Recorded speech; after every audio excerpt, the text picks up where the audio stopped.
بسم اللہ الرحمن الرحیم۔ محترم ناظرین، غسل جنابت کیا ہوتا ہے؟ غسل جنابت کا مصنون طریقہ کیا ہے؟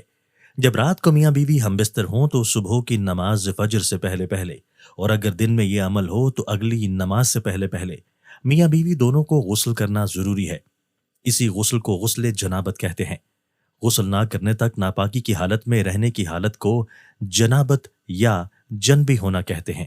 محترم ناظرین، غسل جنابت کرنے کا مسنون طریقہ درج ذیل ہے۔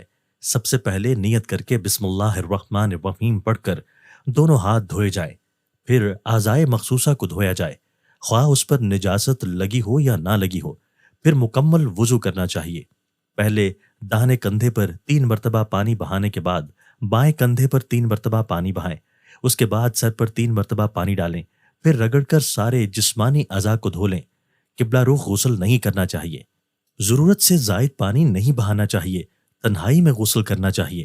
اگر غسل خانہ میں پانی جمع ہو جاتا ہو تو غسل کرنے کے بعد وہاں سے تھوڑا ہٹ کر اپنے پاؤں کو پاک کرنا چاہیے۔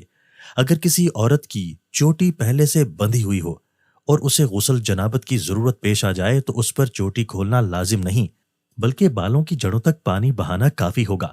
لیکن اگر بال پہلے ہی سے کھلے ہوئے ہوں تو اب تمام بالوں کو دھونا لازم ہوگا۔ اگر کسی مرد نے شوقیہ لمبے بال رکھ کر چوٹی باندھ رکھی ہو تو غسل جنابت کے لیے اس چوٹی کو کھولنا واجب ہوگا۔ محض بالوں کی جڑوں کو ترک کرنا کافی نہیں ہوگا۔ اگر دانت کھوکھلے ہوں اور ان میں کھانا وغیرہ پھنس گیا ہو یا ناک میں رطوبت بھری ہوئی ہو تو اسے نکالے بغیر بھی غسل صحیح ہے، لیکن بہتر تو یہ ہے کہ دانت اور ناک اچھی طرح صاف کر کے ہی غسل کیا جانا چاہیے۔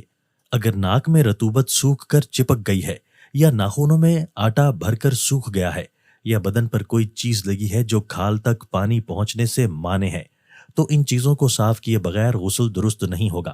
جس نے منہ میں مصنوعی دانت کی بتیسی لگا رکھی ہو تو غسل کے لیے بتیسی باہر نکالنا ضروری نہیں ہے۔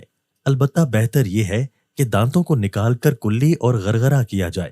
ناظرین، اگر دانتوں کو ہلنے کی وجہ سے سونے یا چاندی وغیرہ کے تاروں سے باندھ دیا گیا ہو یا کھوکھلے دانتوں میں مسالہ بھر دیا گیا ہو تو ان کو نکالنا غسل کے لیے ضروری نہیں ہے۔ محض اوپر سے کلی کرنے سے غسل درست ہو جائے گا۔ تنہائی میں جہاں دوسروں کی نظر پڑنے کا خطرہ نہ ہو وہاں برہنہ ہو کر غسل کرنا درست ہے۔ تاہم اگر اس وقت بھی تہبند وغیرہ باندھ کر غسل کریں تو زیادہ بہتر ہے۔ غسل خانہ اگر کچا ہے اور اس میں پانی جمع ہو جاتا ہو تو وہاں پیشاب کرنا مکروہ تحریمی ہے۔ احادیث طیبہ میں اسے نسیان اور وساوس کا سبب بتایا گیا ہے۔ غسل خانہ اور بیت الخلاء میں بلا ضرورت بات چیت نہیں کرنی چاہیے، لیکن اگر ضرورت پڑ جائے تو بات چیت کی اجازت ہے، مگر کسی ضروری بات کا جواب دینا ہو تو یہ منع نہیں ہے۔ ناف کے سوراخ کے اندر پانی بھر جانا غسل کی تکمیل کے لیے ضروری ہے۔ غسل کے شروع میں باقاعدہ وضو کرنا مسنون ہے، لیکن اگر وضو کے بغیر غسل کر لیا جائے تو اب بعد میں وضو کی ضرورت باقی نہیں رہتی، اسی لیے کہ تمام اعضاء پر پانی پہنچ جانے کی وجہ سے طہارت کبریٰ کے ساتھ طہارت صغریٰ بھی حاصل ہو جاتی ہے۔ محترم ناظرین، نماز جمعہ اور عیدین کے لیے غسل کرنا مسنون ہے، اور یہ سنت صحیح قول کے مطابق نماز سے قبل غسل کرنے ہی سے حاصل ہو جاتی ہے۔ اگر عید اور جمعہ ایک ہی دن پڑھے جائیں اور اس روز غسل جنابت کی بھی ضرورت ہو تو ایک ہی غسل سے جمعہ اور عید کی سنتیں بھی ادا ہو جائیں گی، لیکن ثواب کے حصول کے لیے سب کی نیت کرنا ضروری ہے۔ حج اور عمرہ کا احرام باندھتے وقت اور میدان عرفات میں زوال کے بعد حاجی کے لیے غسل کرنا مسنون ہے۔ حضرت ابو ہریرہ رضی اللہ تعالی عنہ بیان کرتے ہیں، رسول اللہ صلی اللہ علیہ وآلہ وسلم نے فرمایا، کیا میں تمہیں ایسا عمل بتاؤں جس کے ذریعہ اللہ خطائیں معاف کر دیتا ہے اور درجات بلند کرتا ہے؟ تو صحابہ کرام رضوان اللہ علیہم اجمعین نے عرض کیا، کیوں نہیں، اللہ کے رسول صلی اللہ علیہ وآلہ وسلم ضرور بتائیں۔ تو حضور نبی کریم صلی اللہ علیہ وآلہ وسلم نے فرمایا، ناگواری کے باوجود مکمل طور پر وضو کرنا، مساجد کی طرف زیادہ قدم چل کر جانا اور نماز کے بعد دوسری نماز کا انتظار کرنا، یہی سرحدی چھاؤنی کی حفاظت ہے۔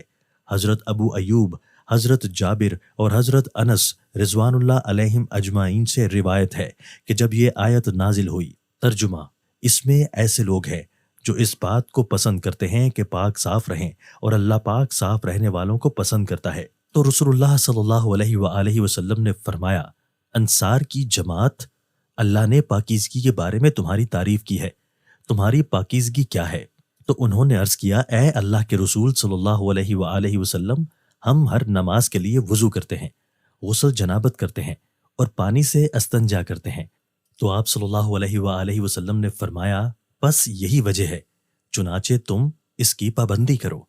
حضور نبی کریم صلی اللہ علیہ وآلہ وسلم نے فرمایا، تم میں سے کوئی اپنے غسل خانے میں پیشاب نہ کرے، پھر وہ اس میں غسل کرے یا وضو کرے، کیونکہ زیادہ تر وسوسے اسی پیشاب سے ہوتے ہیں۔